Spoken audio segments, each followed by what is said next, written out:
Esto pasó en vivo. ¿Qué grado de libertad puede conquistar un gobierno que se endeuda como se está endeudando este? Vos decís que mucha, yo digo que poca. No, directamente este gobierno se está desendeudando. No. Este gobierno no toma deuda. Se está endeudando, está creciendo la deuda bruta de la administración central. Primero, yo revisé. por primera vez en el siglo el Estado tiene equilibrio en las cuentas públicas. Sí. Equilibrio en las cuentas públicas implica que el Estado no está tomando deuda. No. De hecho, por definición es eso, No. el equilibrio en las cuentas públicas. No, de hecho, en el último boletín de la Secretaría de Finanzas, donde se da cuenta de la administración pública, Sí. ¿no te incomoda que Milei putee como putea a los economistas con los que vos después tenés Sí. que tratar o por ahí dar una conferencia juntos o algo? No, en lo personal no, y no me meto.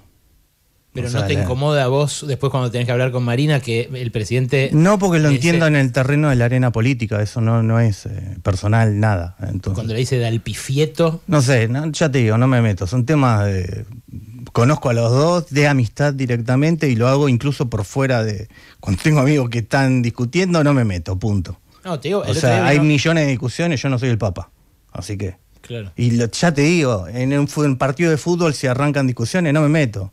Que en una cuestión de cómo uno encara la situación, yo no soy el Papa. No, lo que pasa es que después se generan situaciones en las que convivís, qué sé yo, el otro día vino Melco acá al programa, y yo le decía, que te diga Carmelián, Sí. ¿qué te genera? Porque es infantil.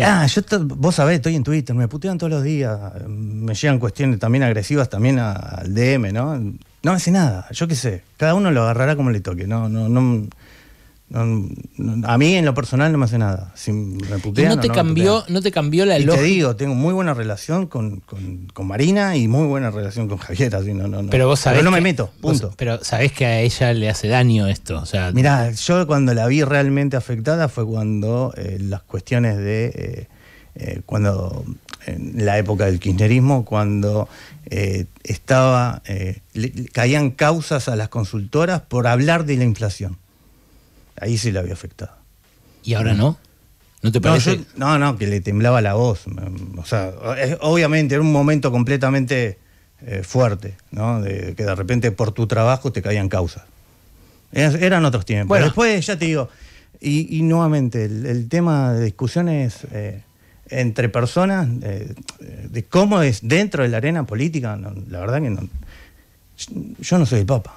Claro, a veces las discusiones son con gente fuera de la arena política, con artistas, por ejemplo, y a veces a nosotros nos caen también acciones judiciales como las que inició el presidente contra colegas, ¿no? Contra Carlos Pagni, contra, Ari Lijarad, un montón, y ahora la semana pasada desestimaron varias, Claro. pero está pasando eso que vos decís que hacía el kirchnerismo. ¿Eso no te parece problemático? No, porque la justicia finalmente funciona, así que si finalmente se abusó de algún poder, bueno, la justicia lo dirá, punto. Bueno, pero si Ya antes- está, justamente, está el poder judicial para que diriman todas esas cuestiones, no está otra persona. Bueno, O sea, entonces, ¿por qué estaba mal que el kirchnerismo planteara si la querés, intervención? mirá, viene de las redes sociales y principalmente Twitter es extremadamente ácido en los comentarios y a veces la situación de cómo las reglas de Twitter son más ácidas que para mí la forma de hablar fuera de Twitter. Mira, eso ¿no? es interesante, porque justamente hay gente que... Imagínate si yo venía acá con pantalones cortos ¿no? y en cuero. Es decir, no da, para estar así. Pero quizá en la playa sí da. Es la misma situación. Voy a que, según cómo te vestiste, bueno, voy ahora vamos en la oratoria. En Twitter es hiperácido, muy concreto, y después fuera de Twitter no es así. A mí me parece Entonces, nada más que re voy por ese lado. interesante eso, porque justamente es lo que está pasando. Se están empezando a comportar en la vida real como los trolls de Twitter. No, entonces es que empieza, no. uno lo escucha al presidente decir Carmelián, Dalpifieto, a mí me ha dicho rata mentirosa, y claro, son cosas que dichas oralmente, van horadando la democracia en tanto normas de convivencia en las cuales eso no está tolerado, ¿no? No sé qué decirte. ¿A vos no te parece que haya No. esa mutación del discurso público? No. Porque es lo que vos decías. De hecho, hace décadas que existe el concepto de gorila y ahora de repente se asustan porque aparece la palabra mandril. Es medio ridículo.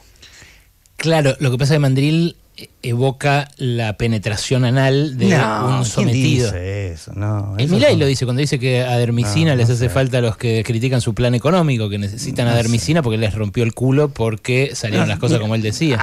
Mira, ya te digo, cada uno que se haga cargo de lo que dice. Entonces, si querés charlar sobre todos esos temas, charlalo con él, no conmigo. Yo no hablo así ni fuera de Twitter ni adentro de Twitter, punto. Y después, cuando discuten otros, son mayores. ¿Qué quiere que haga yo? Incluso son mayores que nosotros, en edad. Sí, claro. Bueno, claro, ¿qué quiere que haga? Lo digo infantil metafóricamente. O sea, me huele de que también, una forma de hacer política nueva, más futbolera, si querés, que va muy bien con el argentino. No es nada nuevo de que mucho del circo futbolero está en la política, y me parece que es una cuota más de eso que hace a la forma de hacer política en Argentina. Bueno, no lo veo para nada malo. Y de hecho, ya te digo, dentro de la arena política y de la libertad de expresión. Y obviamente como con la justicia diciendo, che, me sentí afectado, bueno, listo, acá vamos a tener algún lugar para dirimirlo, punto. Pero digo, por ejemplo, el caso de la semana pasada tan resonante, ¿no te parece que la libertad de expresión de Julia Mengolini no se ve afectada por el hecho de que el presidente retuitee 40 insultos distintos e incluso imágenes fake generadas por inteligencia artificial sobre esta colega que efectivamente lo critica a Milei, pero que quizás ahora lo piense dos veces, dado el vendaval que le tiró encima desde el Estado el presidente? No sé qué decirte, la verdad, es un tema entre ellos, la verdad, no. Pero ¿no está la libertad de expresión como tema general vulnerada o afectada? Si está afectada, tiene el canal de la justicia para mostrarlo. Bueno, está bien. Son puntos de vista. Claro. Yo la verdad que de eso no quería dejar de preguntarte, pero lo que más me interesa es hablar de economía. Dale. Y la pregunta es, ahora que subió el dólar como subió la semana pasada, sí, pese al relativo retroceso de hoy, ¿no? A caballo de las intervenciones que generó el Central, ¿todo eso sigue marchando acorde al plan para vos? Mira, es algo muy importante lo que está sucediendo este mes, porque viste que en abril los argentinos recuperaron parte de la libertad cambiaria. Es decir, principalmente ya el asalariado, el ciudadano, no las empresas, pero los ciudadanos ya pueden acceder al mercado único y libre de cambios de la magnitud y la cantidad que quieran, ¿no? Desde el home banking, si quieren comprar dólares, compran todo lo que quieran. ¿No? Voy al punto de que se está recuperando la libertad cambiaria, pero este mes en particular también se estaba recuperando, o si querés, había mayor la libertad en la tasa de interés, que el Banco Central no solo se corre el mercado cambiario, ya no compra y vende, sino también se está corriendo de la tasa de interés para que sea endógena y sea la economía, el sector privado, quien diga cuál es la tasa. Para hacer eso, justamente, el golpe final era primero el desarme de todas las LELIQs y todas esas cuestiones que ya hace tiempo se hizo. Quedaba el remanente, si querés, de las LEFI. Bueno, y ahora las LEFIs finalmente vencieron, ¿no? Se corrió, el Banco Central dijo, bueno, listo, son instrumentos de corto plazo, se vence. Se volcó al mercado 15 billones de pesos, y esos 15 billones de pesos, pese a que se había programado licitaciones para que los propios bancos que salen de las LEFIs vayan al otro instrumento, para que en ese instrumento haya que se marque directamente la tasa de interés vía mercado, ya que el Banco Central se corre absolutamente. Bueno, y en eso y se está en esa transición. Si querés, las primeras licitaciones quedó boyando buena plata de los 15 billones. Si querés, podemos decir que hoy fueron a buscar los últimos 5 billones que estaban dando vuelta en el mercado y los fueron a buscar hoy, y calculo que se habrá captado. ¿Cuál es el resultado final? El resultado final es que ahora el Banco Central ya no participa más de manera directa sobre la tasa de interés. ¿Y cuál es el beneficio? El beneficio es que ahora va a ser completamente un número de mercado la tasa de interés, porque el Banco Central se limita a lo que es la cuestión de cantidad de dinero en la economía. El Banco Central en este momento ya no emite ni para financiar al Tesoro, porque está en equilibrio, ya no emite por la deuda remunerada, porque ya no dispone de eso. Entonces, y de hecho ya no emite ni siquiera para comprar dólares. Entonces, como tiene pleno control de los agregados monetarios, ahora dice, bueno, y ahora encima la tasa de interés la va a determinar el mercado de manera endógena. Déjame ver si te entendí. Lo que vos decís es todo marchaba acorde al plan hasta que los bancos no compraron esas letras y quedaron pesos sueltos que fueron al dólar la semana pasada. Digamos que... quiero entender... Sí, es perfecto lo que decís, pero voy al punto de que la transición quizás duró, la transición de las LEFI hacia los nuevos instrumentos, que son principalmente las LECAP, quizás duró una transición de 3 días, donde se movió el mercado. De la misma manera, ¿te acordás cuando se habían desarmado las LEFI, que también se movió el mercado? Bueno, obviamente es mucha plata, muy corto plazo, los bancos preguntándose cuáles son las nuevas reglas de juego, las preguntas es incertidumbre, las incertidumbres se paga con volatilidad y precio, y bueno, lo que vimos es eso hasta que se estabiliza el mercado, pero lo bueno es que nominalmente, primero que el Banco Central se corre y que por lo tanto tiene menos injerencia en la economía, ya no menos en el tipo de cambio, menos en la tasa de interés, o sea, se va corriendo esos roles institucionales que siempre se le pone sobre encima al Banco Central, que finalmente es todo lo contrario, ¿no? Finalmente quiere controlar todos los precios de la economía porque nunca puede controlar la creación de dinero que está todo el día emitiendo para financiar al Estado. Pero ahora se da vuelta la situación. Entiendo. Ahora, dado que controla completamente la creación de dinero, deja absolutamente todos los precios libres de la economía, entre ellos incluso la tasa de interés. Lo que pasa es que a principios de año Caputo decía, yo voy a ir reduciendo el ritmo de evaluación de la tablita, que era un régimen cambiario completamente distinto a la flotación entre bandas, voy a ir reduciendo en la medida que la inflación va a bajar del 3 al 2, del 2 al 1, y por eso puso al 1 el ritmo de la tablita en enero. En marzo, cuando debía llegar al 1% de la inflación, según lo que había dicho Caputo 2 meses antes, la inflación se va a 4%, y ahí le van a pedir el rescate al Fondo Monetario, que los obliga a abandonar la tablita y a fijar esta nueva regla.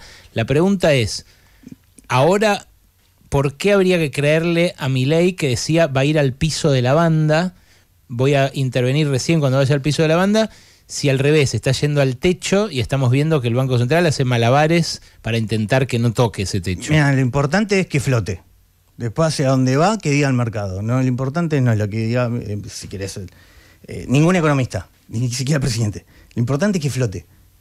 Y por suerte está flotando la moneda, y de hecho está flotando por primera vez en la historia de Argentina. El Banco Central tiene 90 años. De los 90 años, 3/4 de su historia son con cepo. Del único cuarto de la historia que no tiene cepo, principalmente fue la convertibilidad. Y la convertibilidad, el precio estaba fijado por ley. Por lo tanto, el peso en la moneda argentina en su vida flotó. Siempre el burócrata buscó regularle el precio, de manera del cepo o directamente con una ley. Bueno, ahora tenemos un burócrata internacional, que es el Fondo Monetario, que va acrecentando su poder sobre nosotros a medida que nos sigue prestando más guita, ¿no? Y cómo no. No la veo así. Todavía desde Argentina... ¿No crees que el Fondo Monetario impone condiciones a cambio de sus paquetes de asistencia? Por supuesto, como cualquier acreedor dice, bueno... ¿Y no es un burócrata el que trabaja en el Fondo Monetario en la calle 19? Sí, pero el que firma y acepta, es como un contrato, vos mismo vas al banco a sacar una hipoteca, vas a firmar un contrato, nada más que eso, son las partes voluntarias que firman un contrato de manera voluntaria. Más o menos, ¿no? En este caso. ¿Cómo más o menos? Un país soberano que es parte del FMI. Sí, pero... y va y toca el timbre, fue Argentina el que toca el timbre en las 2 oportunidades. Sí, por supuesto, pero ¿no te parece que es bastante asimétrico el poder entre uno y otro? No es... No, de hecho tiene más poder el país que cualquier organismo multinacional y el que quiera. ¿Tiene más poder Argentina que el Fondo Monetario, decís? En las cuestiones de frontera para adentro, ¿qué duda tenés? Esto de asignarle mayor poder a un extranjero que al propio nacional es ridículo. Bueno, pero bueno, al margen. Es que hay veces que han forzado devaluaciones, ajustes, privatizaciones, todas cosas que... Son todas cosas que en el marco de la democracia son decisiones de los argentinos.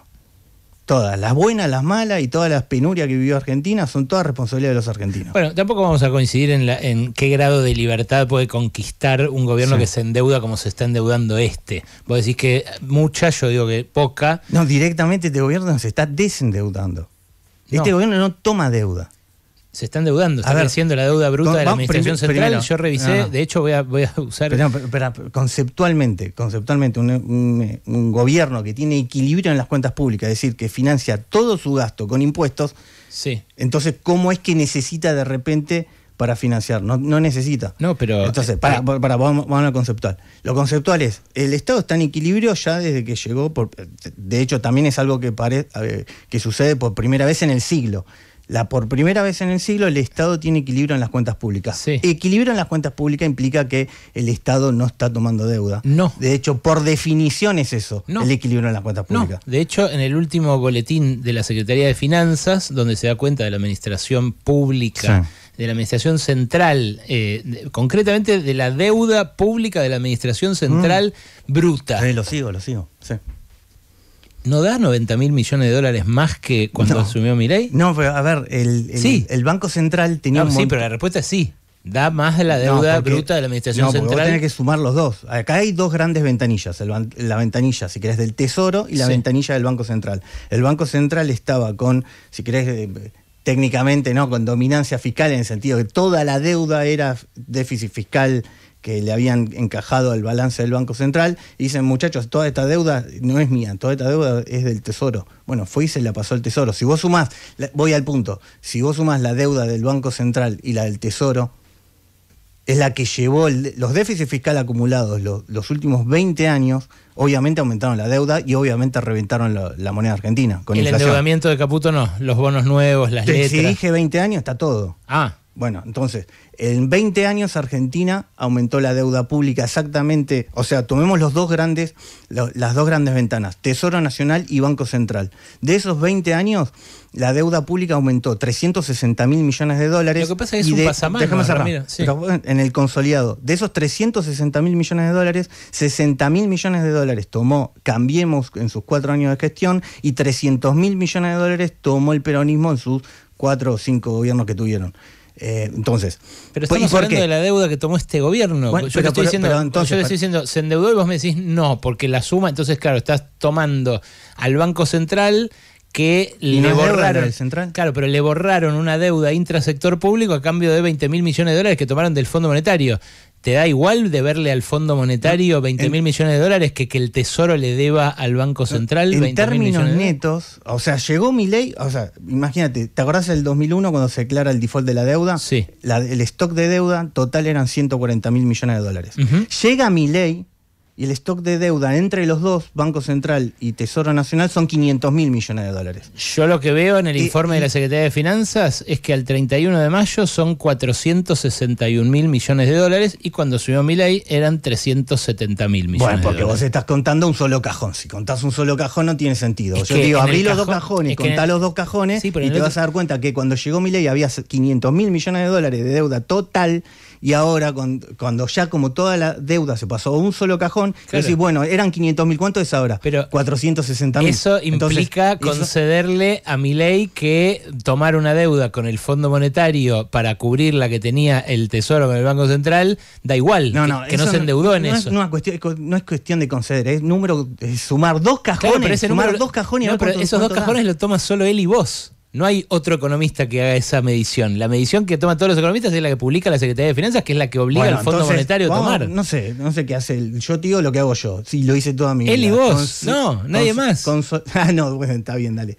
Pero en serio te digo... O sea que solo hay que considerar la deuda que vos considerás que es deuda pública. El Banco Central no es deuda pública. Publica la Secretaría de Finanzas. Yo lo que te digo es, de todos los economistas, hay un montón... Hay muy poquitos que coincidan con esta idea de que Milei bajó la deuda. Solo vos y los miembros del comité de asesores. El resto no. ¿O sí? Bueno, no sé. Yo te digo mi mirada. El resto, invitarlos a ellos y charlarlos. Lo único que digo, hay dos cajones de deuda. Sí. En el 2001 esos dos cajones sumaban 140.000 millones de dólares. Cuando llega Milei esos dos cajones suman 500.000 millones de dólares. El aumento de 360.000 millones de dólares son 300.000 millones durante las gestiones del peronismo, 60.000 millones durante la gestión de Cambiemos.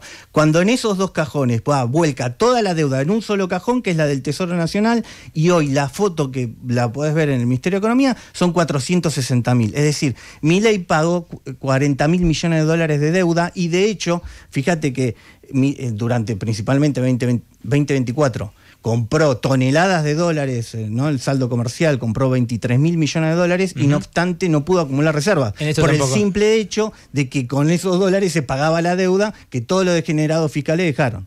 En eso tampoco nos vamos a poner de acuerdo, Ramiro, pero no importa. Pero no es algo simple de que si hay déficit hay deuda y que si no hay déficit no hay deuda. O sea, la deuda no crece en términos netos. Si vos tenés...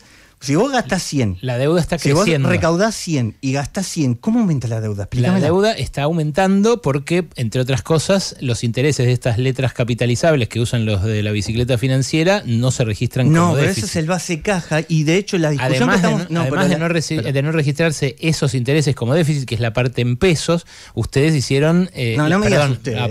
Tenés razón. El gobierno hizo esta engañifa de mezclar la del Banco Central con la del Tesoro. Entonces, si hay una engañifa en dólares y otra en pesos, lo que tenemos es un resultado que, bueno, solo Milei dice que se está dando. La deuda pública, el stock que está viendo es devengado. Por lo tanto, quien diga que los intereses, por ejemplo, no se contabilizan en lo que es el base caja, que es obvio que en el base caja los que se capitalizan o los que se pagan de otra manera, o los que no se pagan cash en efectivo no van en el base caja, porque el objetivo de base caja es justamente mostrar la cuenta de almacenero. Es el objetivo de base caja hacer eso. Si tenés alguna duda al respecto, directamente el stock de deuda se mide en total devengado. En el devengado están todos los intereses de toda la deuda, incluso, por ejemplo, las que no se pagan base caja. En consecuencia, si el stock total devengado, el stock de la deuda cayó en 40.000 millones de dólares, es que es obvio porque este gobierno, como tiene equilibrio en las cuentas públicas, con todos los dólares que compró durante principalmente 2024, pagó la deuda y en consecuencia bajó el stock de deuda. Pero es algo básico en el sentido de que, países con equilibrio en las cuentas públicas, hay más o menos 200 países en el mundo, y ahora con equilibrio en las cuentas públicas hay solo 5. De esos 5, uno que es una cosa espectacular, que es Noruega, porque tiene un superávit de más o menos 12 puntos del PBI. Uh-huh. Después, por ejemplo, Suiza está en equilibrio, ¿no? Suiza es un país que está en equilibrio en sus cuentas públicas, y ahora dentro de esos países que vas a tener en equilibrio en las cuentas públicas es Argentina. Por primera vez, no solo en toda su historia, porque las únicas veces que mostró algún superávit en las cuentas públicas fue al inicio de los 90 por las privatizaciones, es decir, un ingreso extraordinario de muy poco tiempo, y después por... ¿cómo se llama? Por el default de la deuda en el 2002 y 2003, bueno, hasta el 2005 principalmente. Claro, no pagaba ni siquiera los intereses y tenía algún superávit. Ahora, pagando, sin vender nada y y pagando toda la deuda, es la primera vez que el Estado argentino está en equilibrio en las cuentas públicas. Y estar en equilibrio en la cuenta pública es esto, que la deuda no aumenta. Y de hecho es lo mismo que decir, el Banco Central tiene ahora el control de los agregados, porque tampoco emite. No se emiten pasivos. La emisión monetaria es un pasivo del Estado, ¿no? Que con tasa cero. Te pido, no te pongas tan técnico porque no, si bien desorienta. Dale, sí. A veces me paso. Claro. Como sos economista, dejamos afuera gente. Estamos con Ramiro Castiñeira, para el que se haya enganchado recién. Él es miembro del comité de asesores del presidente Milei. Lo podemos presentar así también en el canal de YouTube, donde se está transmitiendo también esto y donde hay muchas preguntas. Más allá de que tampoco coincidimos en si es planeado o no lo de la suba del dólar, ¿para vos la inflación de julio va a ser más alta por esta suba del dólar? La de julio, la de este mes, mirá, viste que muchas consultoras hacemos relevamiento diario. Sí. No está acelerándose para nada. Este salto de 1.150 a 1.280 no implicó... Preguntale a cualquier otra consultora, vas a ver que los cortes que se están haciendo no se está trasladando a precios. ¿A qué adjudicas eso? Es que justamente la inflación no responde al movimiento del dólar, la inflación responde a la emisión monetaria y la emisión monetaria está controlada. ¿No será que está siendo compensado el aumento de costos que reciben muchas pymes? Yo sí tengo amigos empresarios que están recibiendo listas de precios con aumentos, que tienen atados al dólar o que tienen proveedores que directamente le pasan en dólares 10, 20. Los precios se mueven todo el tiempo. El agregado, el valor de cuenta de... ¿no? Así que el agregado no se va a mover solo si se mueve la cantidad de pesos. Pero ¿no será que ese empresario al que le aumentan los costos por la suba del dólar no puede subir precios por la recesión que hay? No, primero que no es recesión, no digamos que es recesión cuando la economía está creciendo. El último dato agregado, según cuentas nacionales, la economía crece al más o menos 6% interanual. Si querés me decís, bueno, es puro rebote, bueno, dale. pero las proyecciones del REM para el año que viene es un crecimiento entre 3 o 4%. Entonces, si este año en promedio crece 5%. No, te estoy hablando de lo que pasa en muchos sectores con recesión. Pero si vamos a hablar de lo que pasó este año, el rebote económico, le preguntás a cualquier economista, te va a decir 5%. Claro, entonces no hablemos de recesión si la economía crece al 5%. No, pero fíjate que esa estadística encierra la super cosecha del agro, la muy buena performance del sector hidrocarburífero. No, eso es el año pasado. De hecho, la cosecha no fue buena. Este año también, sí. O sea, fue buena y se liquidó bien. No fue sequía. Pero de hecho la diferencia, el rebote fuerte de la cosecha fue la cosecha del 2024, donde el 2023 tuviste sequía y el rebote fue 2024. Y en el 2025, o sea, la campaña que acaba de cerrar se compara con la última, que fue la del 2024, que cuando cerraba el 2024 la cosecha es casi la misma. O sea, para vos, Ramiro, nada de lo que vaticinó Fantino el miércoles feriado de la semana pasada, de que ahora que el Senado lo desafió fiscalmente a Milei, ahora que dejaron de liquidar los exportadores, de que viene un trimestre complicado y que puede llegar a estar en jaque la política económica, ¿nada de eso vos lo creés? No, de hecho, a ver... después Fantino dijo que él tampoco. Sí, por eso. El propio... pero fue fuerte, ¿no? Que hablara de un pronóstico tan grave como ese, turbulencias. Argentina está a las puertas de una elección legislativa. Dentro de esa elección legislativa, como si querés la oposición no tiene nada para ofrecer, fue y le intentó... golpear fuerte en el bastión macroeconómico más importante, que es el equilibrio en las cuentas públicas, que es el que te permite los dos grandes resultados. Pero para vos solo los movió eso, no devolverle 22 lucas a un jubilado que gana 300 lucas de mínima, 309. Mira, la discusión... ¿Por qué es degenerado fiscal ese y no el empresario que aplaudía el jueves a la noche en la Bolsa de Comercio que Milei le baje los impuestos? Me parece que Argentina siempre estuvo, o si querés la vida legislativa en Argentina y la ejecutiva, si querés, yo voy con populismo barato, presento cualquier proyecto, ¿no? Sin tener la más pálida idea de cómo financiarlo. Total, después lo vamos a tapar o con emisión monetaria, ¿no? Generando inflación, o con deuda pública, que son esos 360.000 millones de dólares que aumentó la deuda. Pero las últimas cuando bajan un impuesto a los empresarios, cuando les bajan un impuesto, no sé, el impuesto a los bienes personales, que recaudó 40% menos en la primera mitad de este año que el año pasado. Pero por eso, Eso, ¿no piensan cómo compensarlo también? ¿Qué gasto van a tener que recortar por bajarle los impuestos a los que aplaudían en la bolsa? Voy al punto de que acá se acaba de presentar un proyecto de ley que aumenta, o un paquete de proyectos de ley que aumenta el gasto público en 2,5 del PBI. No. Y no tiene ni la más pálida idea, no tiene ni un párrafo de cómo se financia. Esa forma de hacer política... No es 2,5, es la mitad. Este año es la mitad de esa mitad.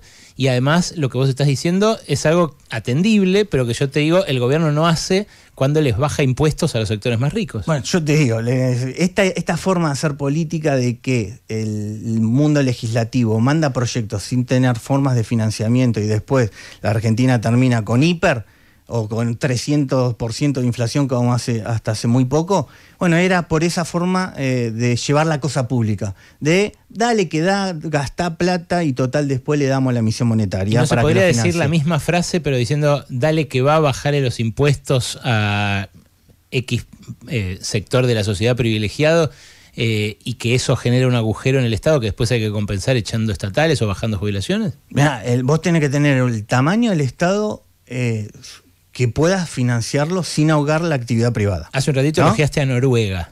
Sí. ¿Cuál es el tamaño del Estado de Noruega?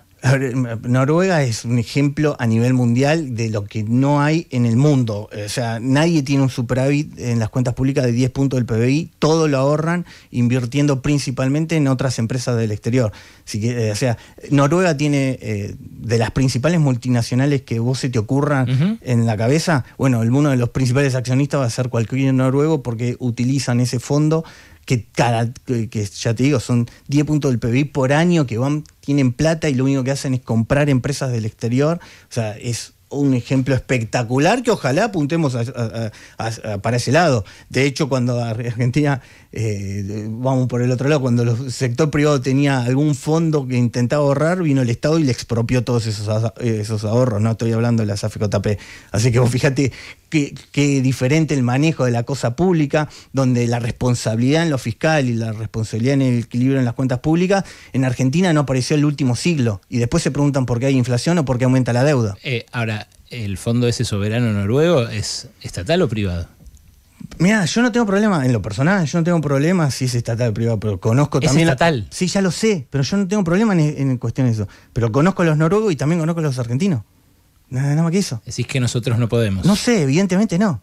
O no tenemos nosotros 16 ceros en la moneda. 16. O en este periodo de 20 años, cualquier argentino... ¿Te acordás del 1 a 1? Sí. Y ahora estamos en 1300, es decir, que los argentinos en 20 años le sumamos 3 ceros más a la moneda. En total, otra de las cicatrices que dejó el kirchnerismo, no solo son los 300.000 millones de deuda pública que aumentaron, o vaciar todo el Banco Central, o expropiar la YPF, o expropiar los ahorros, sino también la cicatriz quedaron los 3 ceros en la moneda, que lo puede ver cualquier argentino agarrando cualquier billete. Hoy es mínimo 1000 a 1, de piso. De hecho, el de piso de la banda es ese.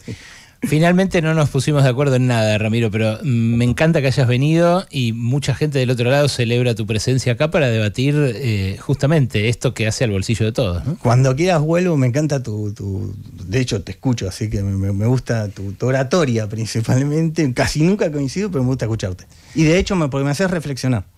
Gracias, Ramiro, por venir. Por favor, che. Ramiro Castiñeira. Hola gente, ¿qué tal? ¿Qué tal? ¿Cómo andan? ¿Cómo andan? Bueno, en este video quiero hablar un poquito también de lo que son los conceptos que tenemos de economía los argentinos, ¿verdad? A mí me gusta mucho escuchar a Suchovicki, por ejemplo, a Di Stefano, a Juan Carlos de Pablo, bueno, a Castiñeira, hay muchísimos, que la verdad que me gusta mucho escucharlo porque transmiten algo que es muy complejo, que es macroeconomía, microeconomía, conceptos financieros, todo te lo bajan a tierra y te lo explican con un ejemplo espectacular. Así que me gusta mucho escucharlos, por eso por lo general también suelo traerles a ustedes este tipo de videos de economistas, y en ese sentido lo que me interesa también es cómo en un país donde, por ejemplo, hay terremotos o tsunamis o problemas, no sé, con un volcán, lo que sea, la gente sabe de volcanes, ¿no? En ese país, la gente sabe de tsunamis, la gente sabe de lo que sea, de terremotos. ¿Por qué? Porque tenés que saber, decir, che, mira, hay un terremoto cada 4 años, más o menos tenés previsto qué haces en un terremoto, cuándo se está produciendo un terremoto, a qué